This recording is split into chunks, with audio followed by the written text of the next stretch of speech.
আমি চাই যে আমি যেন তাদের যে বিশ্বাস, তাদের যে আস্থা, এটা আমি ধরে রাখতে পারি। পাশাপাশি বিগত দিনগুলোতে তারা যে পরিমাণ শ্রম দিয়েছে, কষ্ট করেছে, সত্যি আমি তাদের প্রতি কৃতজ্ঞ। আমি সবার প্রতি আহ্বান জানাবো, আমরা যে বিজয়, এই বিজয় আসলে এটা মানুষের আমানত, গোপালগঞ্জ ১ আসনের মানুষের আমানত, এটা কোনো বিজয় নয়। এই বিজয়কে আমরা মানুষের আমানত হিসেবে, গোপালগঞ্জ ১-এর আমানত হিসেবে দেখবো।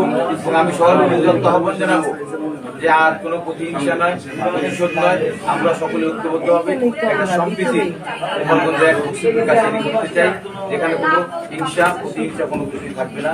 আমরা হয়ে আমরা পরস্পর প্রতি সুসম্পর্ক থাকে সেদিকটা খেয়াল করে আমরা আগামী দিনে এটাই হোক। আজকে আমার